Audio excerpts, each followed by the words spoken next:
wasn't probably the smartest thing to do to have people come at 5 o'clock in Seattle on a weekday. I don't know what I was thinking, okay? So I apologize to you. I always get a little perturbed when one of my assistants sends me cross town from one hospital to the other at 5 o'clock, because that's an hour in the car for sure, but at least you can listen to some good tunes, and then I can call my family on the East Coast before they go to sleep.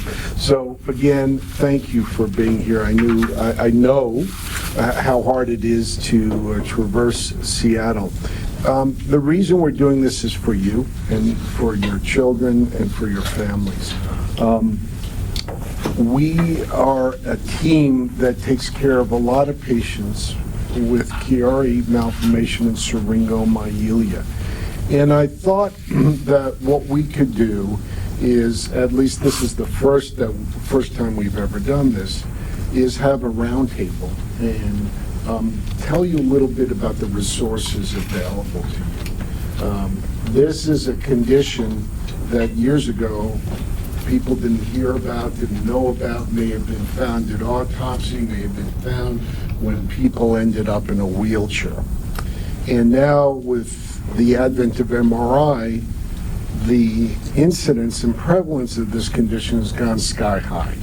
And so I see over 500 adults and kids with Chiari and Syringomyelia every year.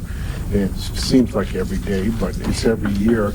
And we try to serve the population of the Northwest, and we do it with a large team, and you see some of the people here. Before we go any further, though, I want to introduce a very important person in my professional life, and that's Dorothy Poppe. Each of you have probably gotten this Chiari and Syringomyelia Foundation handbook. It's sort of something that I hand over to you when I see your child or you.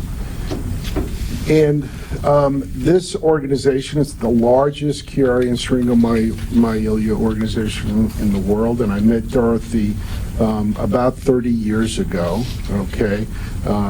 And she was a special person who had a child. Her child is now 31 years old. It's hard to look at her and think she has a 31-year-old child, but she also has a 35-year-old child and a 30-year-old child, and so I've outed you, Dorothy. Dorothy flew here from New York City, where she lives, and where she runs the Chiari and Syringomyelia Foundation. And so many years ago, she had a boy with Chiari and Syringomyelia. He was operated in New York. He required 2 operations. And her background is such that as a mother, that wasn't just enough for her. She needed to do more. She needed to change the field. There was no research being done on Chiari and Syringomyelia. So fortunately, the ending of the story is her son, 31, is a physics professor. He's very successful. All her children are very successful.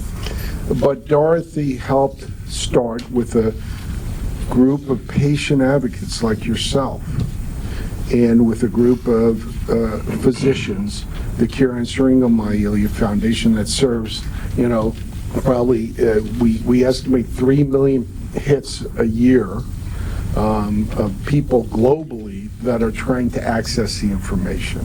And one of the hardest things that we do is try to get accurate information to parents and patients.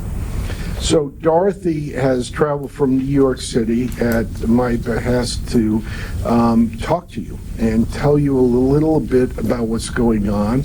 And of course, I told her she should move here because it's always this beautiful, never rains. And so she kind of believes me, but don't tell her anything more than that. But without further ado, thank Dorothy for coming all the way from New York to speak to you tonight.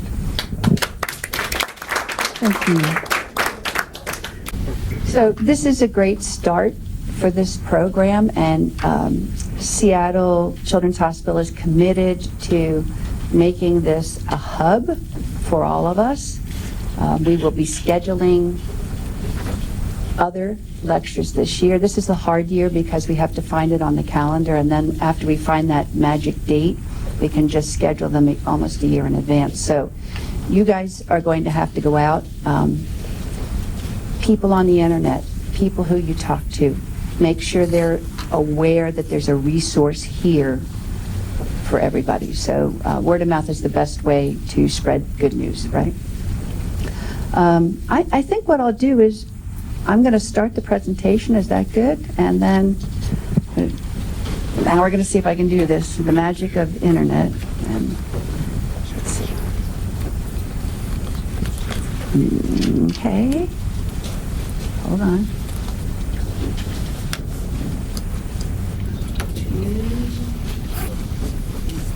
Did I do it? Yeah.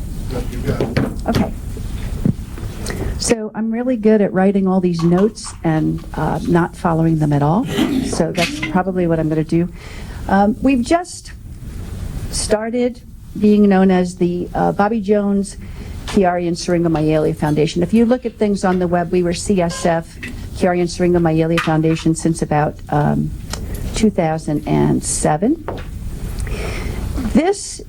Our board in 2007 got together and put together this mission. And they were really smart enough to say Chiari, Syringomyelia, and related disorders, because there are a lot of things that people have to consider when to do surgery and when not to do surgery.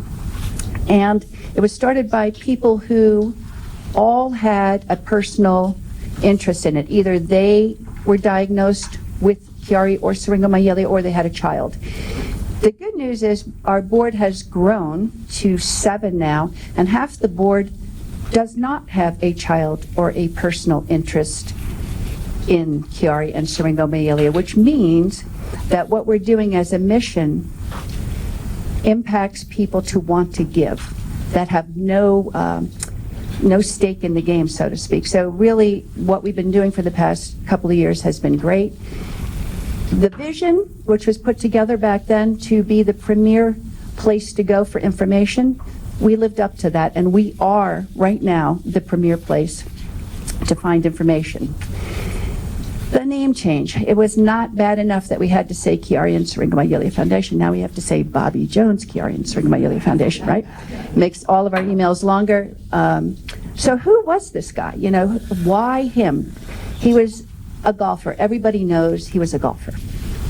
Everybody probably knows that he started Augusta National, so the Masters. He went there and he found the place and he designed the course, and that's the most famous golfing event of the year. What people don't know about Bobby Jones,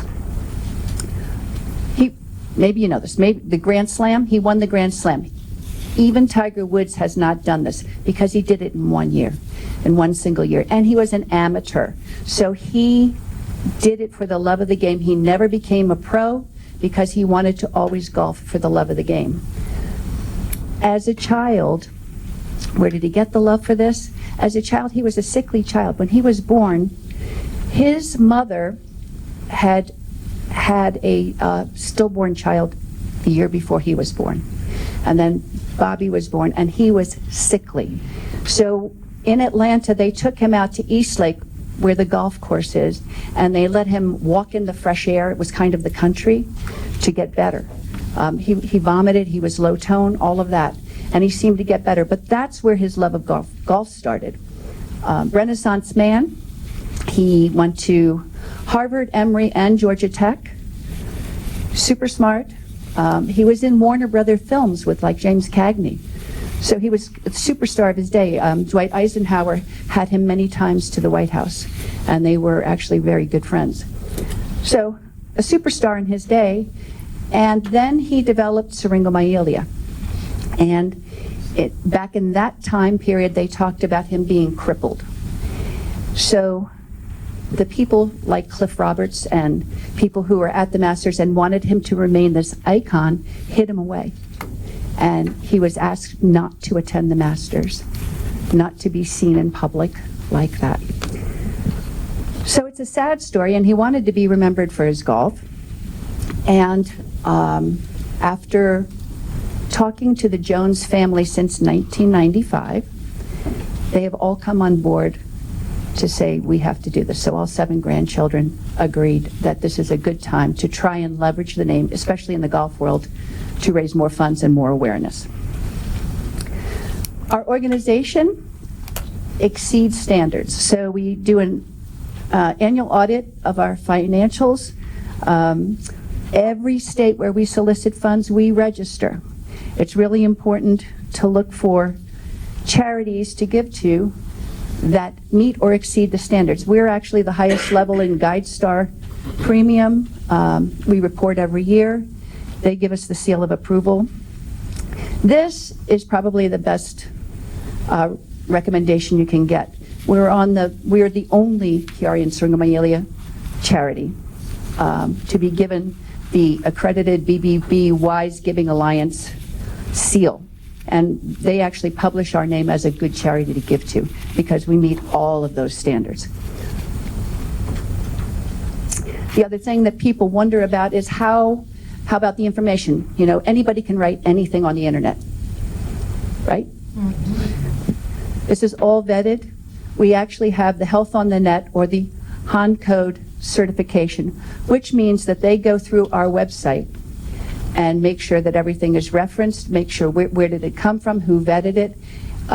If your pictures are on there for longer than a year, you have to take them off, make sure you keep updating all your information. So that, to have that standard under our belt is really a great thing as well. And then what do we do as an organization? So I think the numbers kind of speak to themselves. Since we're 11 years old, roughly, 35 medical research meetings that we put together. The big number here, I think, is that we have over 15,000 new users monthly on our website, which is a huge number. We talk about 3 million plus people just on our educational videos. That's not the website, that's just the video program, and from 193 countries. So it's a global impact that we're doing. And I'll talk a little bit about the $2.8 million study in a bit. So what we decided is, since the website is kind of our brick and mortar for getting information out, we invested in putting together a brand new website this past year. I hope you get to use it. There'll be new things coming on it, like a research corner, letting you know what new research is out there. So check it out. And if you have any questions, you can always call us in the office. We're always there.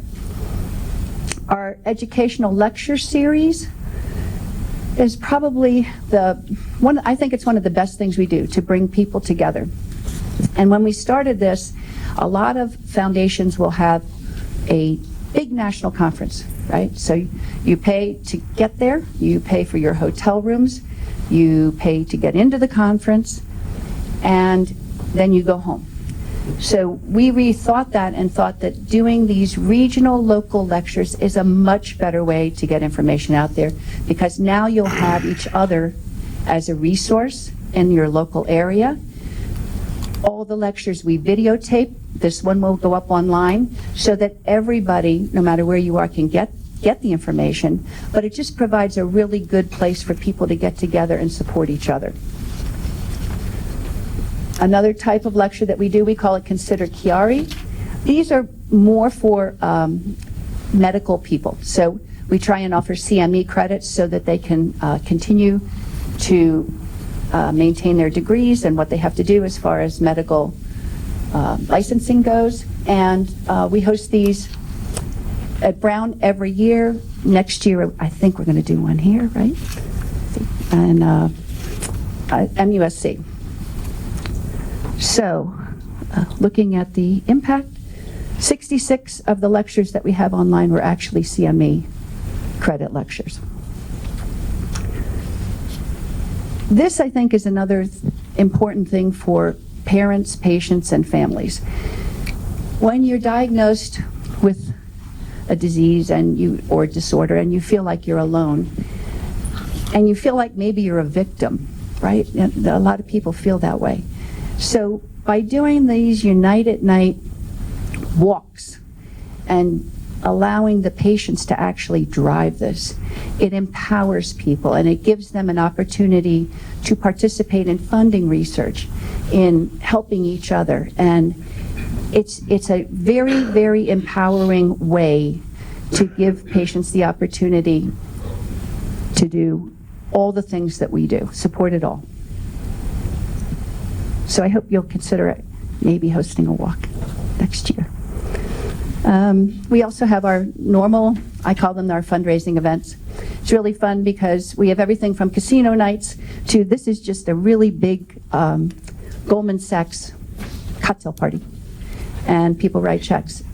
And we have our Bobby Jones golf course. We just finished our Night of Light Gala, which next year I think will be in Paris. This year we were in New York. So we have a large range of opportunities to participate in events. Advocacy. We do go to the government. I think the thing that people probably don't understand in this room is that you don't go there to raise money for us. You go there to support research. So that's the NIH, that's PCORI, that's the NINDS. If there's a health bill that should go through, that's what we go and talk about with our Congress people. In an effort to make our voice a little louder, we started a NeuroConnect Alliance. So we actually asked Dysautonomia International, the EDS Society, Durable Brains, CCI, Chiari International. So getting all the different groups to go together. So we went with one voice to talk about extending PCORI funding this year, and it was really a great day for all of us. If you're interested, we do that in May, and you can find it on the calendar. Our FeelGood Project. So having a son who didn't have a real sport and having the other son who had every sport was a challenge as a mom, right? Why you can't do those things that he's doing at the time. So the idea of the group was, well, maybe we can look at a sport for kids who have lower limb disability. And we came up with the idea of we could develop a golf cart that kids would find friendly and fun to use. So we challenged Georgia Tech Capstone Project to develop a cart that would be kid-friendly, which was great. And they won 2 years in a row for the adaptation of the cart. Solo Rider is now producing the cart, and we put 4 of them on courses to give kids the opportunity to have a sport of a lifetime. What is our role in research? So we are not the lab. We're not the lab. But what we found over the years is that there was this silo mentality, and part of it was brought on by academia, because academia, when you publish, that's how you get more money, and that, it was kind of this thing. But we were saying, like, well, why aren't you sharing your ideas? Why can't you do this? And what we found is when you actually host a meeting and you put all different people in the room, they start collaborating. And then you take them to dinner and they really collaborate. So that's kind of been our model for how we do our research meetings. We have our annual think tank meeting, which follows the AANS every year, the American Association of Neurological Surgeons. And that's kind of our scientific board meeting is there. And then we get the cutting edge papers from people. We read through all the papers that are out there and invite speakers who the doctors might not have the opportunity to talk to and ask them to come and present. So it's a great way to bring new ideas to the table. The colloquium, which we just finished, is where we focus on a topic, a specific topic or a problem, and we try and get people from the 365-degree circle to look at all the projects, and then we take the manuscripts from that and we actually publish the proceedings every year in a book. So they're available. It's available at lulu.com, and it's the talks. So not only do we have the videos, but we have a book as well. This is the Brown CSF Disorder Symposium. We've been doing that for 5 years now. Dr. Petra Klinge is the anchor there, and she really is looking at the cerebral spinal fluid disorders. So we're getting ready to do the next one, which is going to include cognition, and David Limbrick is going to co-chair with her. I think this is our most exciting one, really. So the International Hydrodynamic Symposium, it's a biennial. We've had it in Switzerland, we've had it in Norway, we've been in France, we've been at Georgia Tech, we've been Stone Harbor in New York. So it goes from place to place. We have people from all over the world, and we limit the number of neurosurgeons who go to 2. And what it is we have engineers, physicists, mathematicians, computer modeling specialists. People like NASA come to this because there are breakthroughs that come through having those kind of people think about the problem and model it and get better technologies, or look at the fluid disorders differently. And then everybody says, well, you're having all these meetings. Does that work? This is an example. So Mikhail Popasov is from Harvard, and he was working on this transportation in the cerebral spinal fluid, and he was getting information from all the groups at this hydrodynamics meeting. And we thought it was great because he published, right? It's a great opportunity. That says, wonderful. Even better is we're in the acknowledgments. So I know that these meetings and hosting collaboration leads to change. This year we put our foot down in the UK. So we went to the Royal Society of Medicine, and we were hoping we could attract the National Health System over there. Interestingly enough, they sent somebody. And we had representation there to look at how to maybe do better diagnostics in the UK. And it's our first meeting there. We're planning to go back next year. Seed grants. So funding the new researchers in the field. We funded 4 seed grants. We got 4 publications out of it, which is 100% record. And we funded 1 Chiari Fellowship to help the Center for Genetics, Human Genetics at Duke work on their project. This, I'm not going to say a lot about because you're going to talk about this, right? Or you? Or do you want me to? A little bit? All right. So I'm on a roll. I get excited. So this is really a very unique study. So there was $2.8 million put forth by PCORI, which is the Patient-Centered Outcomes Research Institutes. Mouthful. What it means is they wanted patients to be involved in research from the start through the finish, because a lot of times when you do research, the patients are in it, but they don't really know what's happening, right? So this initiative was, let's get the patients buy-in and work through the project. We were chosen as the group to actually do that. So now we're talking about a randomized surgical trial. So how do you fit a patient organization into surgery? And the answer was, first of all, you have to recruit. So when we started to put out video messaging and the brochures, which we designed all that for 42 medical institutions, we got questions back. So a mom would call me and say, well, wait a minute, this is a randomized surgical trial. Does that mean that my child is getting the best surgery? Right? And it was a trial to do posterior fossa decompression with duroplasty or without duroplasty, to let you know what the trial was, which is better.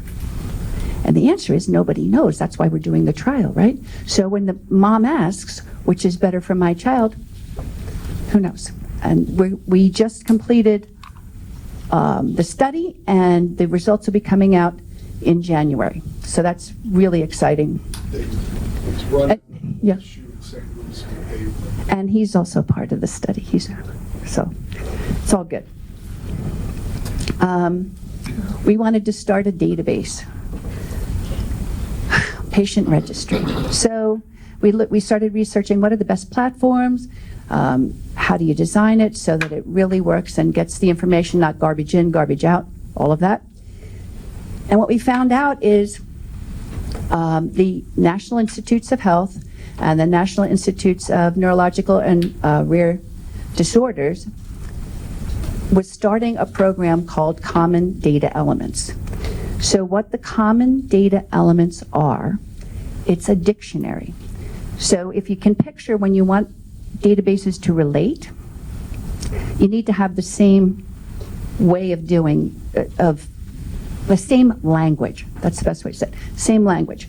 So we said, well, where are the common data elements for Chiari or Syringomyelia? They didn't have them. So we started on the project, and I think this is kind of interesting. We passed around an MRI film around the room for experts, and we asked everybody in that film to measure the tonsils and tell us how it was. And they wrote it down, and when we got them back, there was a total of a 9-millimeter difference from experts who deal with this all the time for surgery. So what we realized is, wait a second, we need standardization. So this group of doctors, every Tuesday night for over an hour, got on the phone, and we basically came down to say, when you measure a Chiari, for example, you have to use a T2 weighted MRI, you have to do this, you're measuring from this point to this point, so that you'd have some kind of standardization. And now when you read those research papers, it's apples to apples. So our group was credited as the only group to independently go ahead, write the common data elements, the language for this, and it was accepted by the National Library of Medicine, the NIH, and the NINDS. That's our biggest accomplishment so far, so really exciting. Now, and Journal of Neurosurgery published it, which is great. Now we can start on our registry. So currently we're running a peer registry, which is, there's a brochure up here. If you haven't registered for it, it's a great way to do it. It's a patient-centered registry. The privacy is up to you, meaning that you can say, I don't want anybody to see this without my permission. Or if a researcher goes in with his IRB, it's all ethical, goes in and says, I want the people who have Chiari, not Syringomyelia, possibly diagnosed with Ehlers-Danlos, they can go in and see anything, right? It's all anonymized, so it won't have your name on it. If you want to be contacted by the researcher, we put them in contact with you. So I would go check it out. The more people we get in, the better it is. We have over 600 registered so far. And we're working on this huge data set. So we're going, next week I'll be in Milan, and we're trying to bring Germany, Italy, France, Spain. We've been asked to present what we're doing in our registry so we can get a real global perspective. So the goal is, if we can actually put that together, then you can start talking about metadata, and now you can start to really find results over the broad spectrum. And is it different in Europe than it is here? So I don't know, we'll find out. The last thing I'm going to talk about a little bit is that we're doing a joint section PEDS award next year, and the goal is to make more people focus on Chiari for this particular year. So we're going to offer an award for the best paper on Chiari in 2020. So that's to bring us up in the joint sections meeting. And this I'm going to save, but I just want you to remember this, because next year when I come back to talk about what we did all year, this is going to be a great thing. It's developing now. It's going to take off in 2020. I'm not going to say too much about it now. We'll save it for next year. If you want to connect with us, there's all the information. So I want to thank you just for your attention, just to give you an idea of like what we do. How many staff people do you think we have? What's your guess? 25? Any thoughts? What if I told you 5? That was going to be my guess. Because I figured it was impressive. Five, and we did 111 lectures this year. We're winding down for the year. It's a great organization. I hope you all get involved. And you can. There's a way to be involved. So if you have any questions after this, you can talk to me, or if you feel shy, you can email me, whatever. We'll talk from there. So I am going to lead into this. So this is the from Dr. Ellenbogen's Seattle Children's Hospital. This is the patient testimony, and this is why we do the things we do. I don't know if you want to talk about them a little bit, you know? You're doing great. I should go home. Well, no. So I'm going to play, let's hope this works. This is the video. This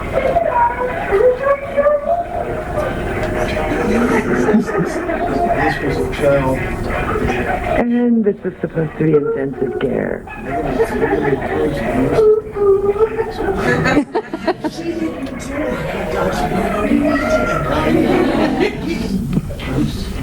I mean, he's a special kid. Yeah. Okay, so thank you, and I'm going to turn this over to Dr. Ellenbogen.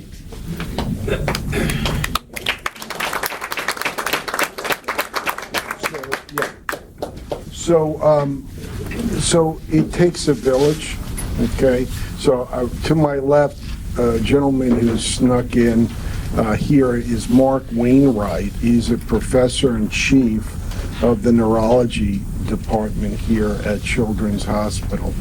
And over there is Jason Hauptman, who's our partner, just like Amy Lee. We have 5 terrific neurological surgeons and over 30 amazing neurologists. Okay, and the most important part of our group are the 8 nurse practitioners that work with us, because they're the ones that interface with our patients. So this is a team. This is a team sport. And the fact of the matter is, we're able to do this only because the support that we get from our nurse practitioners, our neurologists. It's not just a neurosurgical thing, okay? So I'm just gonna, Dorothy did such an amazing job, and the CSF organization has really been instrumental in all these studies. When I started doing research in Chiari Malformations back in 1990, looking at CSF flow, there were 2 people doing research that had funded research, okay? And that was it. And now there's interest all over the world, and a lot more people are doing it, because what we're discovering is that this condition is more widespread than we thought. And one of the, I'm just going to point to one research project. So Bill Dobbins is a professor of neurology in Mark's department, and he's a geneticist, and he's looking into these malformations. He works at our Brain Research Institute. It's called the Center for Integrative Brain Research, CYBR for short, and he's looking to see if there's a genetic basis for why a child or an adult develops these conditions, both Chiari and Syringomyelia. And why is it different? Why does some children with a huge Chiari not develop a syrinx, and children with small Chiaris develop syrinx? What's different about them? And if we understand this, if there's a genetic basis for this disease, is there different treatments? Can we apply the treatments differently? And then we talked about the therapies, the different therapies. Dave Limbrick doing the huge randomized trial, including 42 institutions. Seattle Children's part of that. Do you open the door or not open the door? Okay, and so those results are coming out. So I think the importance of this, I'm going to show you the links. You may want to write some of these down. NIH, National Institutes of Health, has a great link on Chiari's. I give every parent and every adult patient the Chiari Syringomyelia Foundation booklet that's written by all the national experts. And a lot of times parents look at me and they say, you gotta be kidding me, I'm supposed to read this? Well, it's good for insomnia, but it has all the facts there, because you get there's so much garbage unfiltered on the internet. We just want you to have some information that's factually based. So we understand you're not alone. This is one of the things that Seattle Children's wants to do. We're bringing you a team, 8 nurse practitioners, okay, 5 neurological surgeons, 30 neurologists. Is it 30 or is it 50? 30, okay. I was scared because he's a world-class expert in recruiting neurologists, and there's a national shortage of neurologists, but they love to come to Seattle Children's. So I am opening up this roundtable. We're here for you. You're the folks this is the reason I brought Dorothy out. You're the reason we do this. Your children or yourself are the reason. And all we're trying to do is bring you information, tell you about the research we're doing so that we can better treat this condition. And we're here to answer any questions. Anything?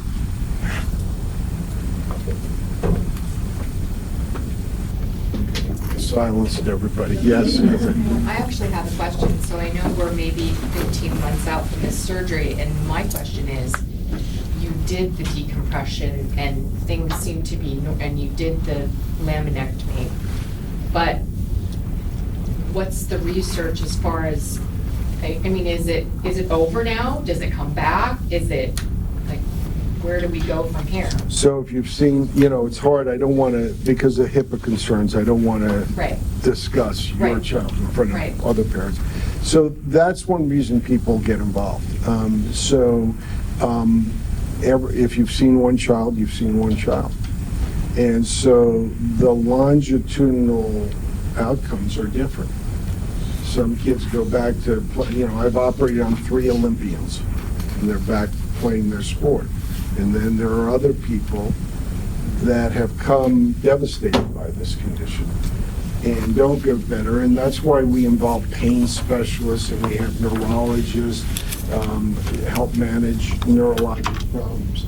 So we see the entire spectrum from barely touched, people that are neurologically good and just have headaches, to people that are in wheelchairs when we see them. So these are some of the things we're studying. Okay. Dorothy. So what,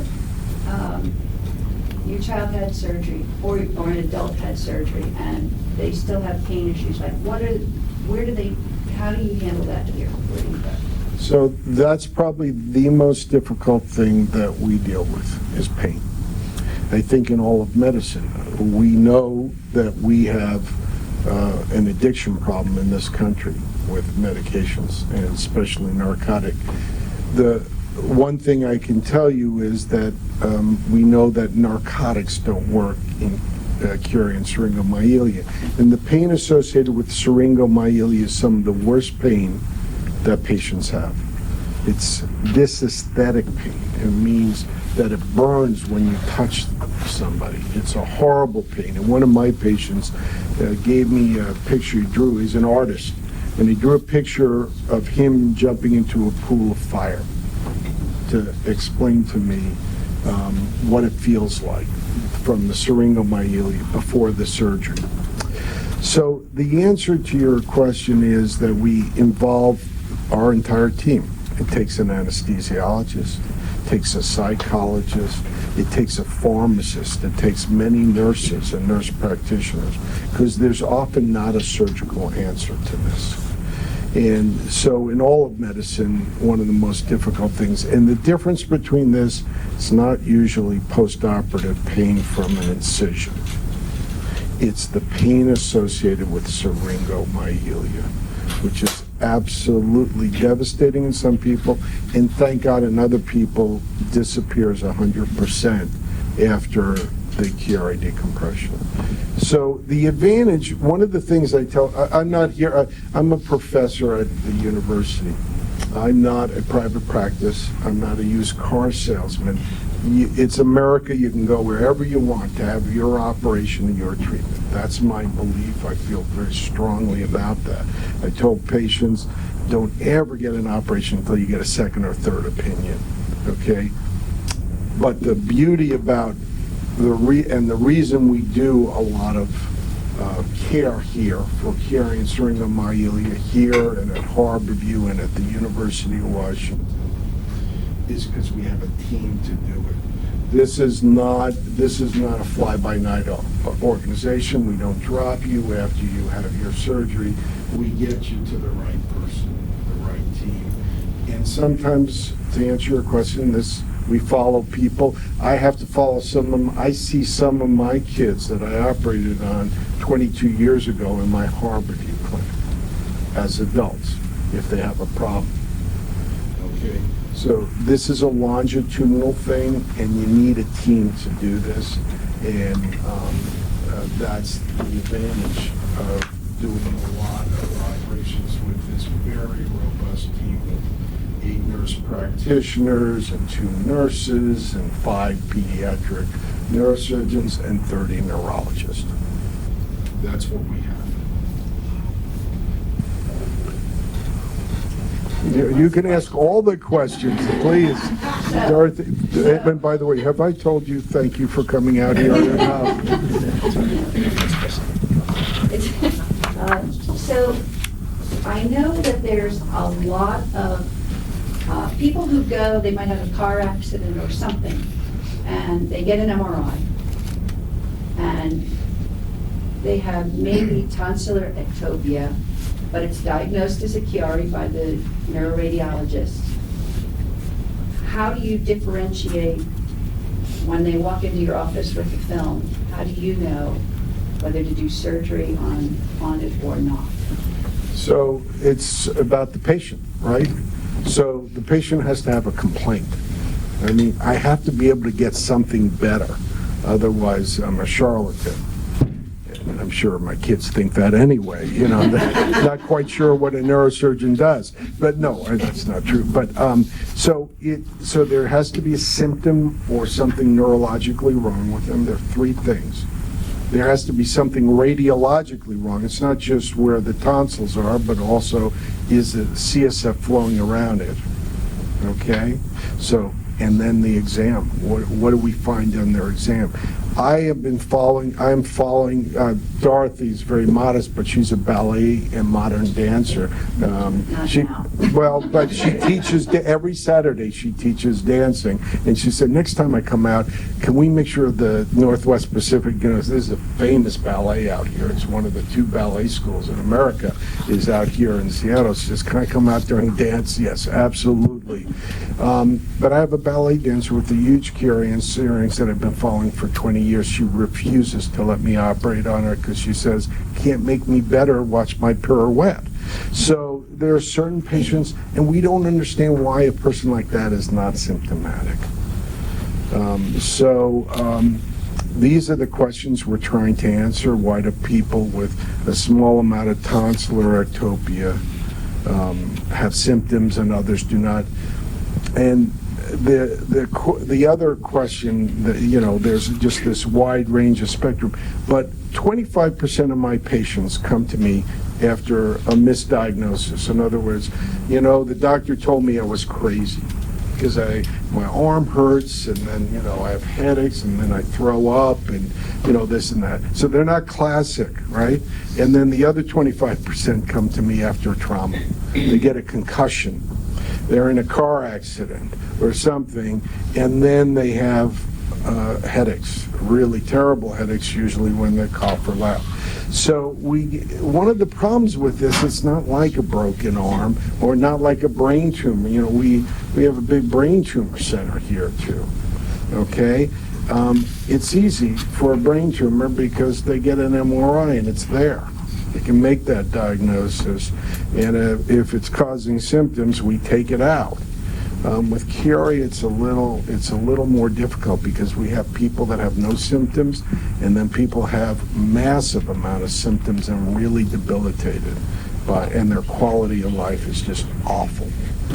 So, and there are often times that we get many of my colleagues, one of the interesting things for the parents in the room, before any of your children or any of the adults in this room got operated on, okay, they had to stand in front of this wall of heroes of neurosurgeons and nurse practitioners.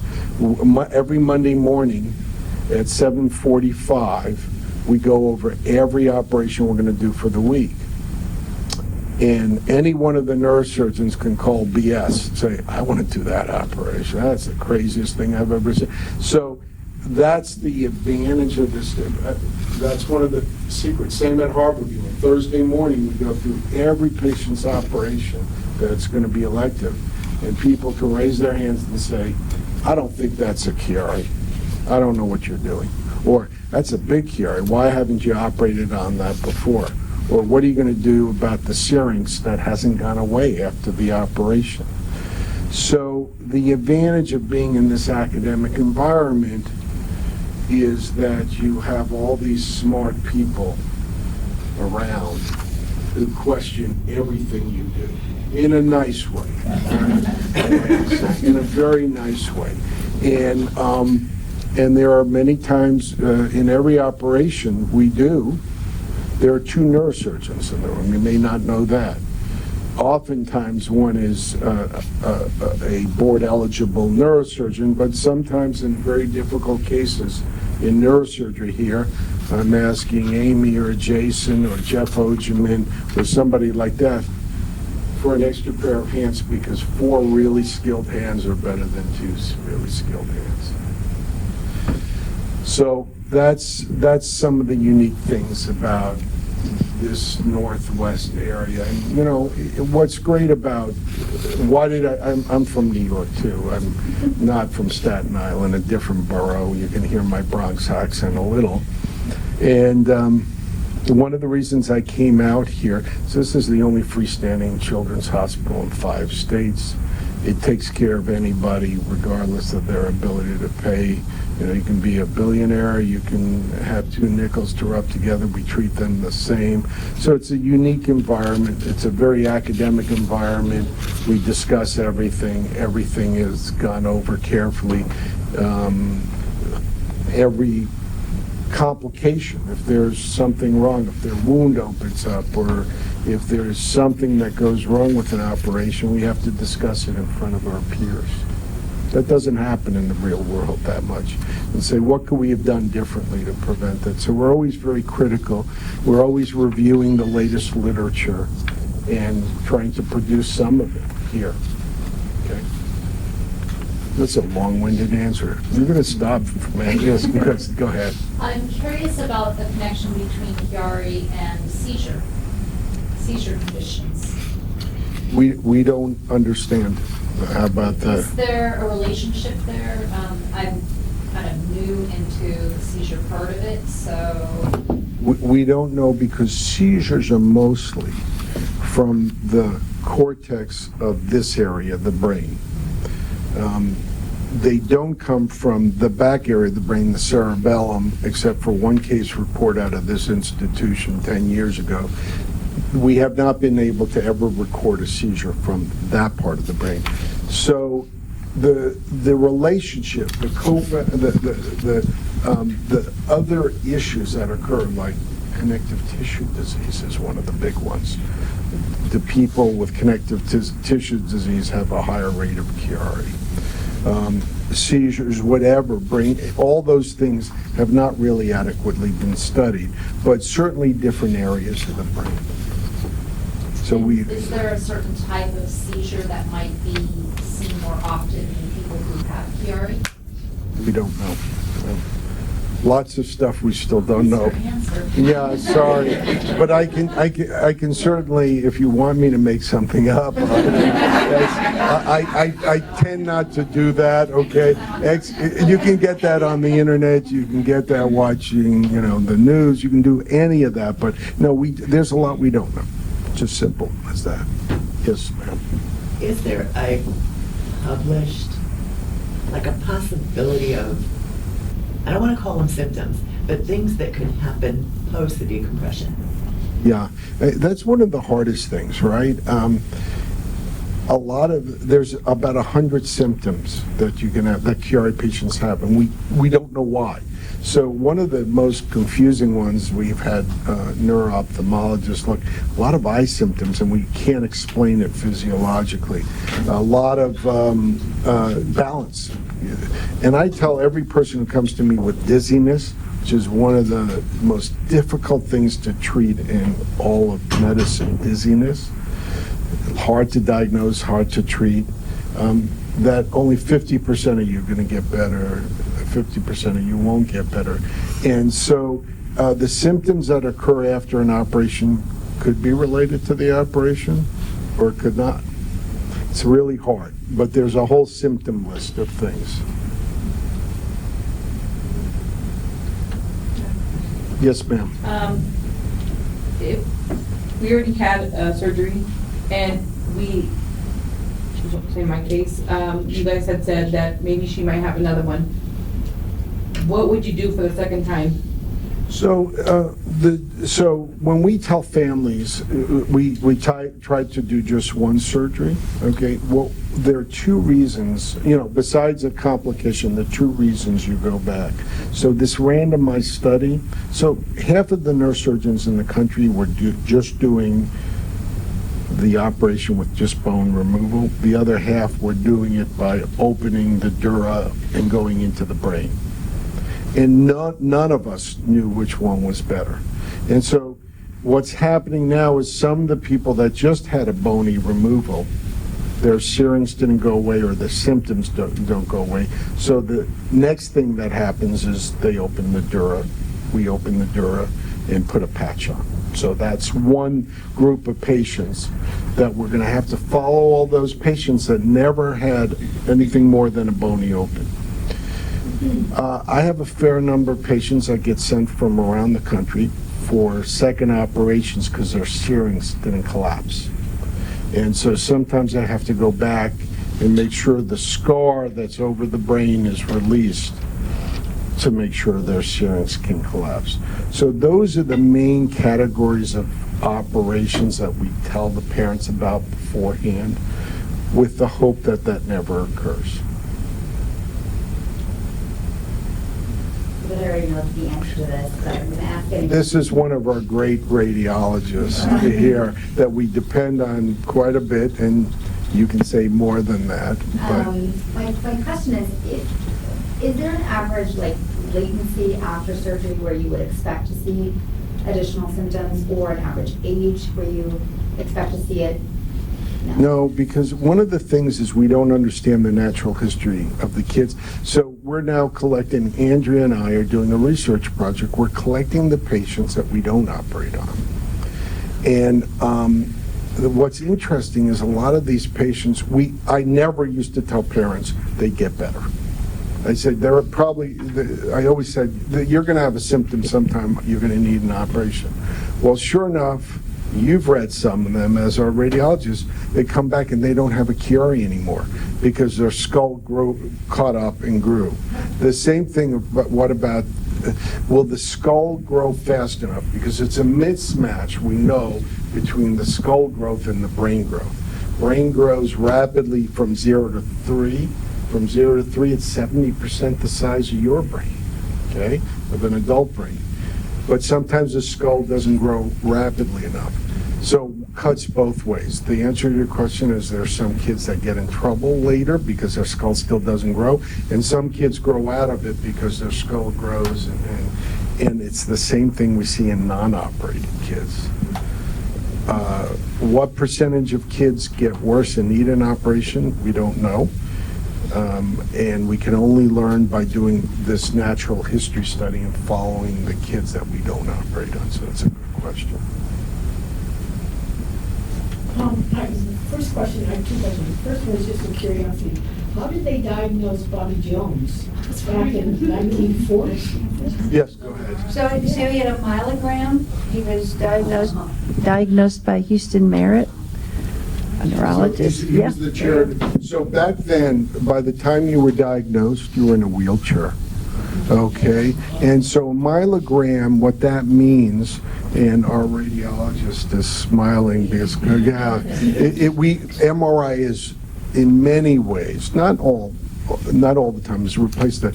Used to do a spinal tap, okay, put a needle in the spinal fluid around you and inject contrast agent. And the worst part, in 1940, when that happened, the contrast agent was horrible. It was caustic, and it hurt the spinal cord, and people often got arachnoiditis scarring.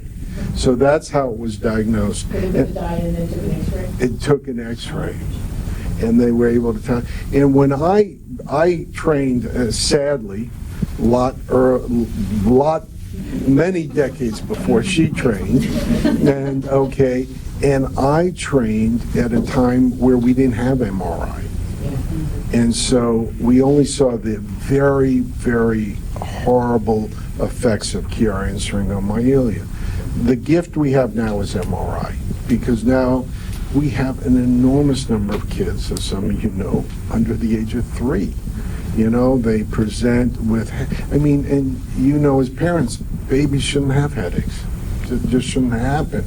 And mothers and fathers are taking the baby to doctor appointment after doctor appointment. My child's throwing up. He's got a head. He's just not like my other one. You know, just ran around. And so really the MRI has revolutionized that. My first research was on, in 1990, I was doing research on CSF flow, okay, to see if we can make that diagnosis. Used to be you'd have to do that myelogram and put the contrast in, and they used to put needles, one in the back of the head and one in the back, to make the diagnosis of where the CSF flow was. And by a gentleman who died by the name of Bernard Williams, one of the real pioneers. He was a neurosurgeon. He died of a motorcycle accident not wearing a helmet. Okay. My other question is for Dorothy. What percentage of your funding goes to research versus the educational portion? So I can speak to this past year. So this past year, we're going to spend just under $200,000 on our research projects, because we had 7 meetings this year. We had the think tank, plus we had the UK, plus we had Oslo, right? So this was a big meeting year, a lot to do. And then our educational lecture series costs about $100,000 a year to do. Most of it's spent on research, and the reason that organizations, family and parent and patient organizations start is because this was originally considered a rare disease, so NIH didn't fund this kind of research. And since that time, NIH has been a little more generous, and specifically NINDS. You know, you saw the great work being done at WashU on the Cora project, and then through radiology, our partners in radiology, to look at the CSF flow. So, I'm curious about education at the pediatric level, because, like you mentioned, looking back, there was symptom after symptom that we kept going in for. That was either we were being asked to track certain things like food allergies, and just tracking different methods of trying to diagnose exactly what the problem was. And it took the eye specialist to identify that we needed an MRI. So I'm curious at the pediatric level, it was never the pediatrician that caught this. It was, and really it was us advocating and going in until we brought about the issue with the eyes, that we got sent to a specialist who then identified the fact that we needed to get an MRI. So I'm curious about that. So that's absolutely true. Our partners, so, in defense of the primary care doctors, pediatricians, family practice folks, internal medicine doctors, this is not something that occupies a lot of medical school, right? It may be mentioned for 5 minutes in a lecture somewhere. So, because, the medical students are studying leukemia and brain tumors and multiple sclerosis and, the number one killer of neurologic problems in the world, based on research done at the University of Washington, the Healthcare Metrics Center, is stroke. The number one cause of morbidity in the world, all 168 countries, is headache. So now we're trying to educate people, the neurologist and most headaches go to the neurologist, and so 1 billion people have headaches. It really takes a very skilled neurologist and a skilled neurosurgeon to discern, okay, this headache, my kids are killing me, is different from every time I'm fine, but every time I run or laugh or cough, it hurts right over here in the neck. So being able to make that diagnosis is hard. And so we are doing education, and we are, the neurologists have we have neurologists in the Chiari and Syringomyelia Foundation. They go out, neurologists are best when they educate other neurologists, neurosurgeons educate other neurosurgeons, and then we give talks to our family practice colleagues. Because that's at the level that medicine is practiced and so on. So it's very common. I would say over 50% of my adult and pediatric patients are misdiagnosed first before they come to, and they often self-diagnose.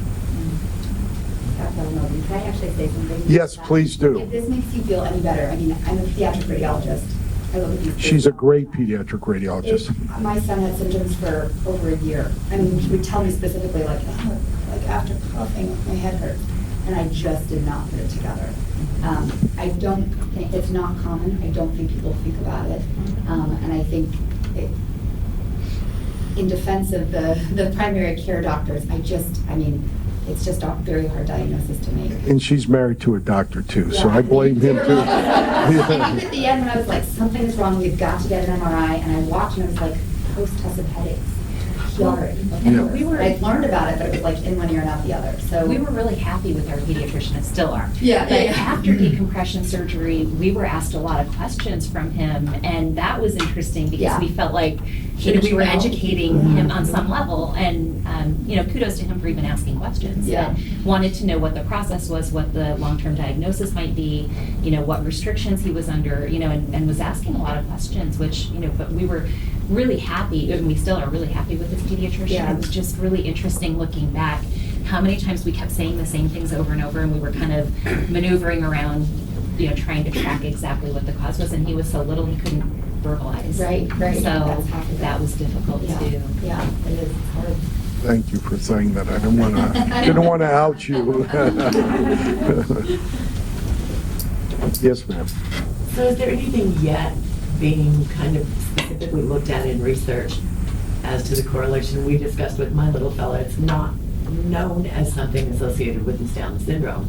Is there anything being looked at the way that a child with Downs in vitro develops more slowly than a child without, and that correlation is in his The answer is yes. Bill Dobbins, and I don't know. Did some of you signed up for research? So, I do a duroplasty, and I take a piece of the tissue. I don't use the entire graft, but I take a piece of the patient's tissue and hand it off to him, and he does genetics, and he's looking at not just Down syndrome, he's looking at all known genetic aberrations? Is there a gene that's involved that's triggered in this?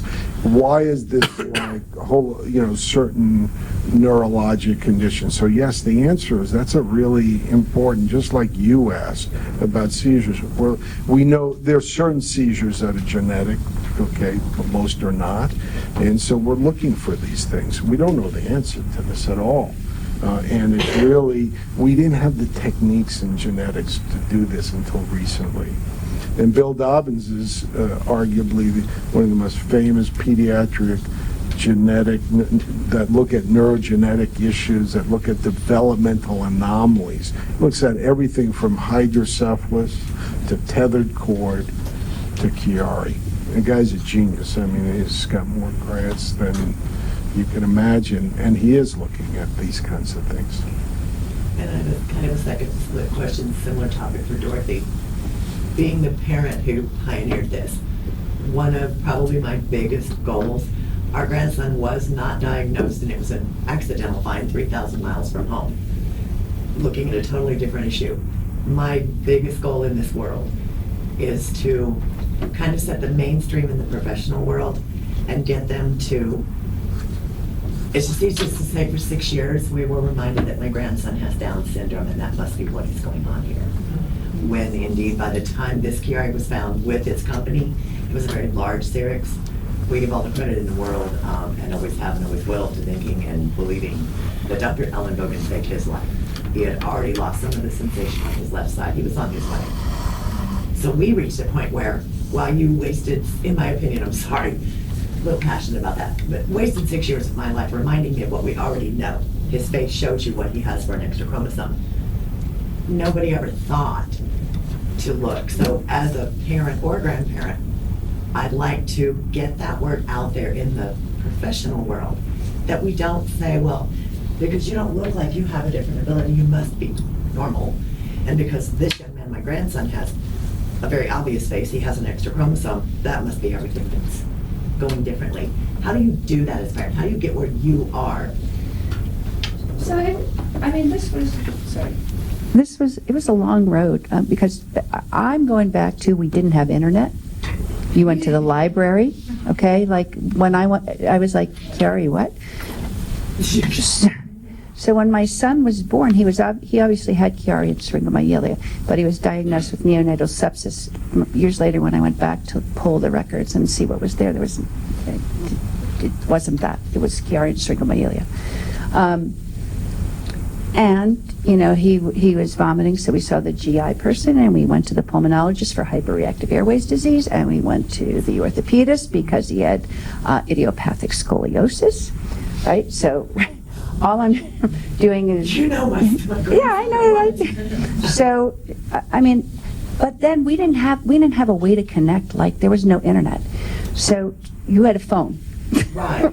That was connected to the wall, You missed a Like- call, you just missed a call. Right. You put your finger and... And you dialed. Yeah. All right, so I'm going back to that, and then I went, to the library to Xerox every paper I could find. I still have the box of all those papers from that year. I never got rid of it because I thought, this is my reminder of where we started. So that was a really frustrating time, and I want to go back to what Dr. Ellenbogen said, is that how many people were doing research when you and I? 2. So now we had nobody who was even interested. In fact, my first grant got turned down 8 times. And I turned to my wife and I said, maybe I should be a truck driver.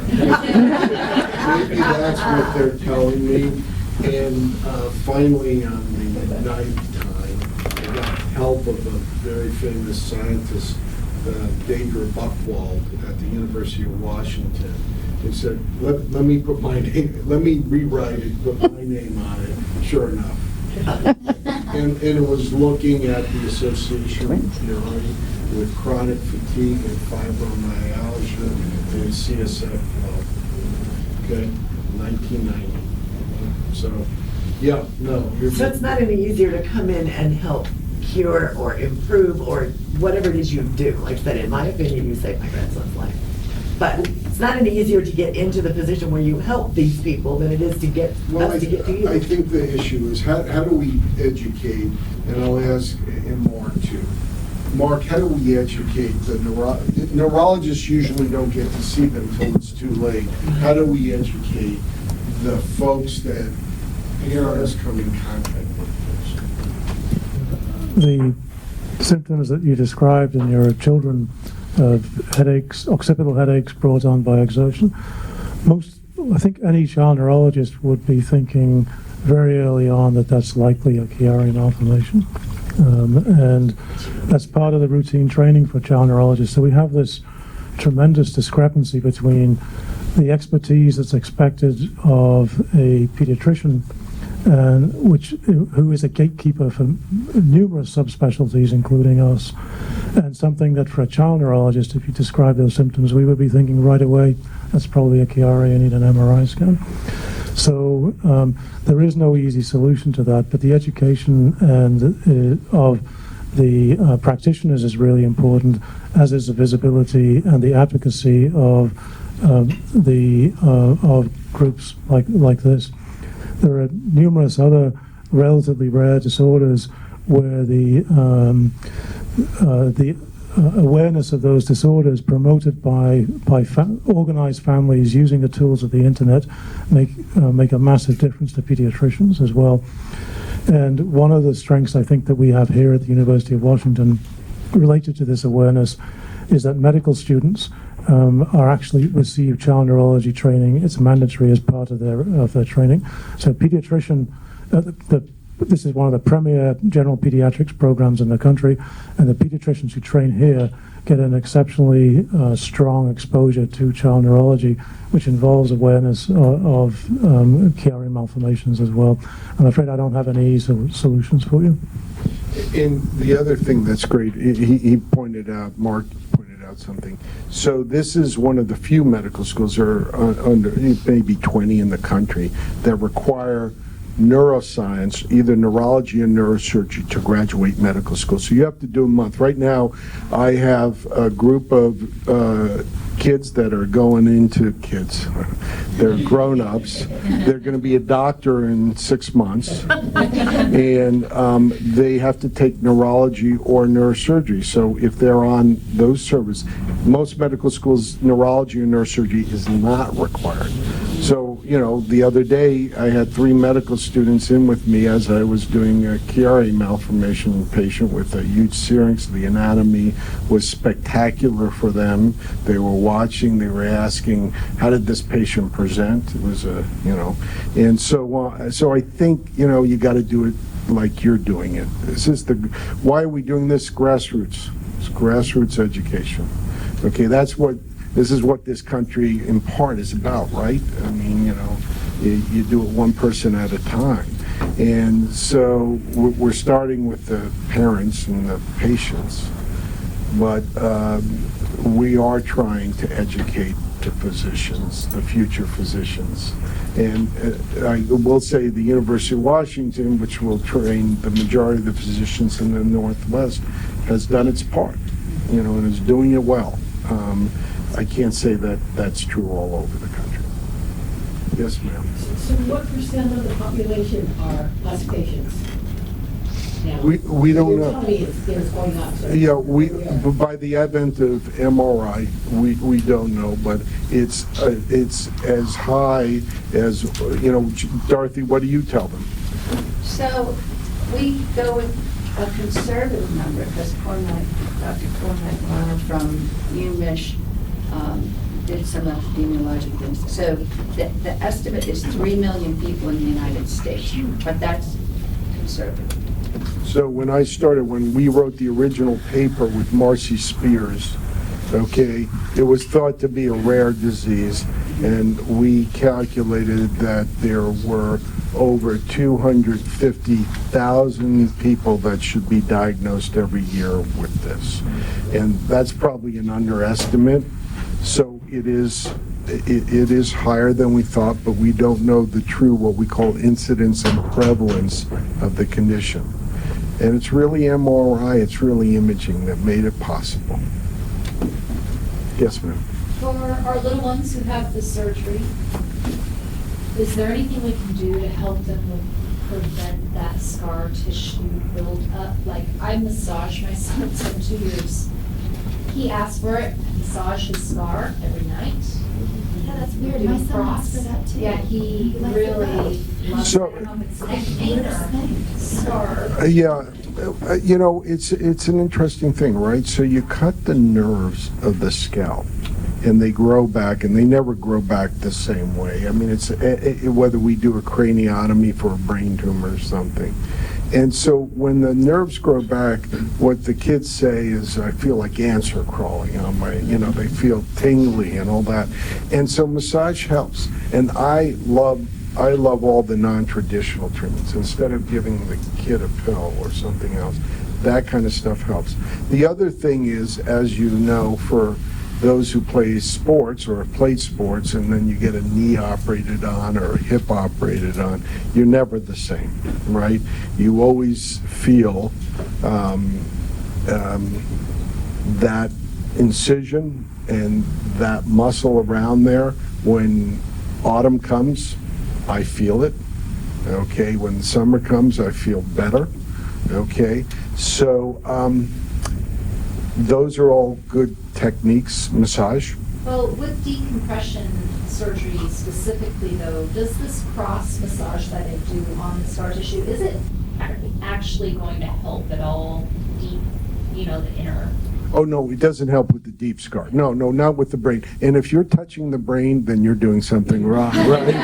So, parents ask that. It's not I know I'm tongue-in-cheek with you, but parents ask that to me. Do you mind if I do massage?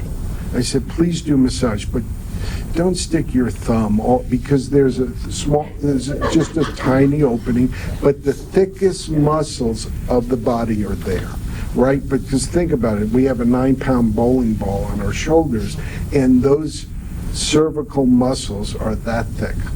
So it's not like you're gonna, but and the danger, why do I let, one of the biggest controversies I have is all these athletes, these football players that get their operation, want to go back to playing football, okay, hockey, collision sports, people that are going to hit each other, female lacrosse players that hit each other on the head with lacrosse sticks, and they don't have helmets.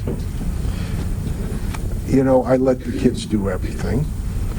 It's really hard to get back into the brain there, but that's obviously, there's a piece of bone missing. So no, you're not going to affect internal scarring. And why people, one of the great mysteries in neurosurgery, why some people scar and some people don't, we don't know. What kind of accelerated symptoms or something I should be worried about? Like more migraines, shoulder hurts, my neck hurts, a lot of migraines. So headaches are a hard thing, right? So 1 billion people have headaches. I think I tell people 3 things that they should come to their physician for. One is the quality of life is so bad that you can't do the things you can do. The child can't go to school, the child's throwing up. Number 2, neurologic deficits that are getting worse, and then the third, I don't want to comment on anybody's condition in the room, that's inappropriate. And then the third thing is the radiology gets worse. You do an MRI and you go, oh my God, the syrinx is now so big and you've lost so much neurologic function, this is a problem.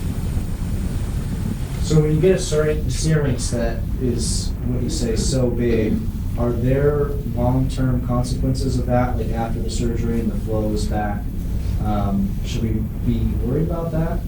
So the successful operation, the gold standard is some sort of collapse of the syrinx, whether it's 90% or 10% or 50%. So there don't seem to be long-term effects if the syrinx gets smaller, but there are some people that present with horrible deficits that never get better. If they present and they're already weak, or I saw a patient last week, an adult, that already had atrophy, already had muscle wasting. And I said, you're not going to get better. That's not going to get better, but I may be able to help your pain. So again, if you've seen one patient. And, of course, that's the parent's nightmare, so most do get better, 80% do get better. So. I have another question. Do you track, so post-decompression surgery or the other surgeries, do you track improvement? Because that's one thing that I don't think that we did when we had our follow-up appointments, we were asked some questions, but we saw significant changes immediately after surgery, improvements. But we were never really asked a lot to track that, or when it happened, or the level of improvement post-surgery even. So Yeah, that's bad on me. I'm just curious. No, that's okay. That's a good. It's so funny you say that. Physicians, I'm going to speak for all physicians, don't focus too much on success. Because the successful, what we worry about is the failures. Okay, because we know we need to fix that or address that. But it is true that as I follow patients, and I used to, sometimes we've changed the way we follow patients because some patients have told me, look, Doc, we love coming to see you for the social visit, but we live in Bellingham and our child is fine, so good luck, and we'll send you a card when he graduates high school. Okay, so the answer is no, we don't do a good job of that. I'll be honest with you, of tracking how much, because that would be part of the common data elements. The big question, parent, what's going to happen to my kid when he's 21 and off my insurance? What is he going to look like? Or what is she going to look like? Is she going to be normal? Can she have, and I always tell them they should be able to do everything, have babies, do all those things. But we don't know that for a fact. So that's a good point, good criticism. It's 26 now. What's that? The insurance till 26. 26. Yeah, it is to 26, and then you can Cobra it, That's what I told my 26-year-old son. He didn't want to get off my insurance, and he had a full-time job. He loved when I paid the premiums. Go ahead. That actually brings me to another question. So if you're post-decompression surgery and everything seems great now, can this be considered at some point in the future, if things go sideways, a pre-existing condition? I mean, do they technically still have it? That's where. So it's a great question. I tell families that their Chiari has been treated and they no longer have the radiologic criterion for Chiari, even though they have a bone missing. But if you once had a syrinx, even if your syrinx is collapsed, they say you have Syringomyelia. And I'll tell you where that gets really sticky, for the military. Because when you're in the military, it's a boardable condition. It means they throw you out of the military because they consider, and I was in the military for almost 20 years, and they consider a syrinx a permanent problem and makes the soldier non-deployable. So from a civilian point of view, I say if the patient is better, go live your life, go do all the things you were going to do anyway. Actually, I was referring to like an insurance. Well, I understand. So it will be considered a developmental abnormality in a pre-existing condition. Yes, it will. Okay? It will. Also affects your health insurance, your life insurance. I think the pre-existing conditions, it's kind of state by state. Yeah. Some states have a law that you can't change the premiums. Washington State's one of those where you can't change the premiums with a pre-existing condition. If somebody that's pregnant gets a new insurance plan, they can't block that. On the East Coast, it's not the New same. York is not that, right? Yeah, so if you have if you plan to move to New York and then you get blocked out of that, then it's that state-by-state differential. So you know some of those things, so that's something to think And about. if you want to pay 55% of your income in taxes, you can move to New York too. So anyway, just saying, I mean, so Washington State is very good about that. You know, we have, it's very different. Two parents that I pay all the bills for, I moved them from New York because here, we can't charge more than what the insurance takes. New York, they cannot participate. We can't do that. They cannot participate, and you have to pay whatever the going rate is. So the good news is no pre-existing condition that's not covered. So she wants to stay in Washington State. Great. I give her the thumbs up near mom and dad. And then you have the benefit of getting the medical care at the cut rate. I hate to say that.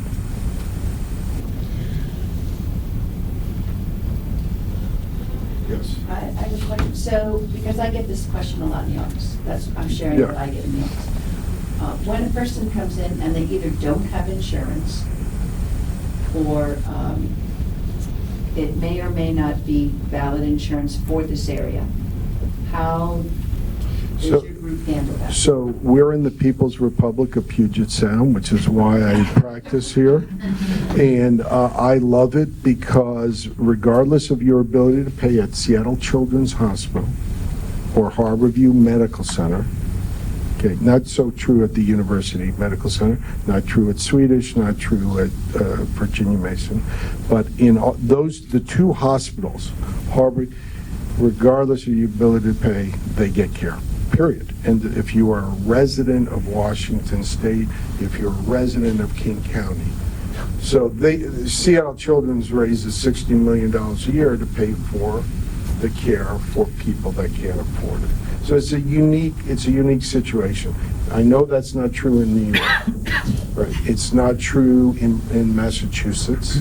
There are a lot of states that's not true, but this is one of those. This is considered, Harborview's considered a safety net hospital, and so is Seattle Children's Hospital considered.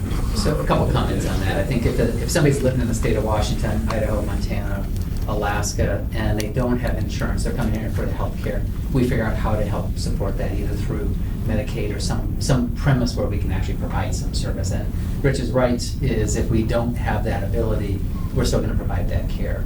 For people that are coming out from the outside of the WWAMI region, Denver or East Coast or of a second opinion, there are some limitations by their insurance. I think Medicaid is a good example where if they have Medicaid in Chicago and they want to come here, we need the approval from their providers to say this is where they need to come.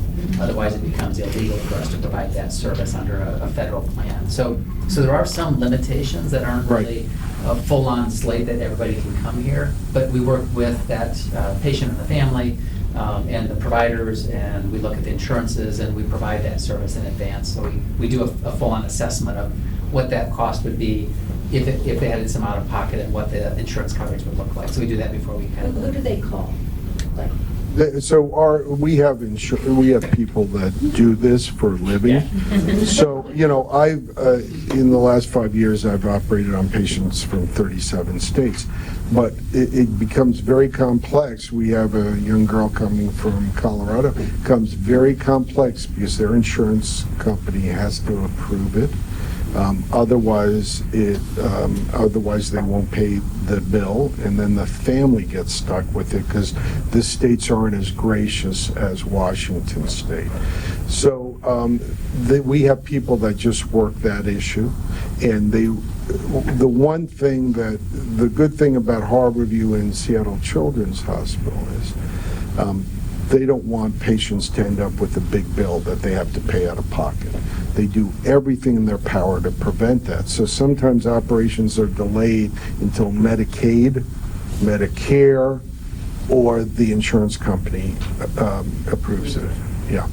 We do also international. People from other countries will come in, and the traditional types of patients that we see that we get exposed to is it tends to be inequitable, but those people that have money, they're going to pay out of pocket. So we work with that population. If we have somebody that is ineligible to pay, we also kind of look at that as well. But we tend not to get to this point where we have contact with them. In the research department, I don't know if anybody said anything about this thing yet, but before, or like 30, 40 years ago, when people only found out that they had this particular sickness was after they were dead. And that's how they found it out, with autopsies and so on. Yes, correct. So, is there... We don't like to do it like that anymore. Yeah. Is there any place that they do autopsies on cadavers or anything Yes. like that? Yes, so we have actually, yes, that's a really good question. For traumatic brain injury and known conditions, we have a donation, we have a thing that patients set up that say, I want my body willed to do this, to study my cancer, to study my syringomyelia, absolutely. And the autopsies are done at the 9th and Jefferson building, and that's where the state morgue is run from, the city morgue as well. And so, yes, the answer to the question is there are many patients that say, I want someone to study this. And so if they die in a nursing home or die in their home, they're immediately brought to the 9th NJB building. So, second question is, I just found out about one guy that donated his body to this thing here. And I hadn't really heard about that in many, many years. So my second question is there enough people that donate, or is it... No, there are never enough people. The autopsy rate in this country has plummeted. It used to be the best way we can study disease. But now we have imaging, so we can study. The MRI has really been a great way of studying disease. But that's a really good point, and we, and for all conditions, from cancer to heart disease, to developmental abnormalities, children's specialized babies that are born with terrible malformations are autopsied here, and they're flown in from all 5 states because our pathologists here have a special expertise in neurogenetic disorders. The original book on neurogenetic disorders was written by a doctor named Smith from the Children's Hospital here in the 1940s and 1950s. So yes, that's a great question for science research. Autopsies are still important. All right, well, it's getting late, and I hope this was in any way useful to you. I really want to give Dorothy a hand for coming all the way out from New York and helping start this. And if this is useful, and so we have ways. The goal of this patient support group is education, helping other parents. Okay, getting information, staying attuned to the research. This is something you're all passionate about. Well, so am I. Okay, and we want to make it better for the next group of patients and generations. So however you think that you can help on these research projects or educate the family, that one of the most common things that our nurse practitioners get, can I speak to a family? Can I just speak to a mom that has gone through this? I want to know what to expect. It's probably the most powerful thing we do here. And one of the mothers said that, the mother from Denver, and was really upset that we didn't have a list of 100 parents and that would talk to her. And I guarantee you every mother in this room or father in this room would talk to another. So we're trying to build that so that parents can help parents and help kids. So that's what we're So we are going to be building a parent-to-parent support network. I think that's part of the goal of this organization is I don't want to say, I can't give you any names. I need your permission to be able to do this. Okay, good, bad, or ugly. Okay, that's just the way the world is now. It's unfortunately, it's a civil rights violation for me to discuss other patients' conditions with other patients to talk about your child. There is no law against a mom or dad talking to another mom or dad. It's America still, so you can't do that. So we're going to get back with you and ask you if you'll be a resource for the next patients. Okay? We actually have this file on the website for Washington State, that if you want to be listed. We have a resource on the website if you want to be listed as a resource for Washington State to talk to other parents. We can put you there. So, and this is such a great place. I also just wanted to point out, we know each other, I think it's 30 years, probably more than that. I'm not going to confess. But Dr. Ellenbogen was truly one of the pioneers, one of the people who actually cared. And that's why maybe we're both still here today. That's what we have in common, because we're pioneers and we care, right? My son's grown. I want it to be better for the next generation. He wanted research. Look what they built here, as a resource for parents. That wasn't available when my son was diagnosed. So I think Harborview is really to be commended for Seattle Children's, Harborview, all of them. It's a mecca. It's a mecca for research. It's a mecca for patients to come and be taken care of. And I hope you'll all become part of my family with the Bobby Jones Chiari and Syringomyelia Foundation. And together, that's how we're going to do it. If we all join together, that's how we're going to do it. Thank you. And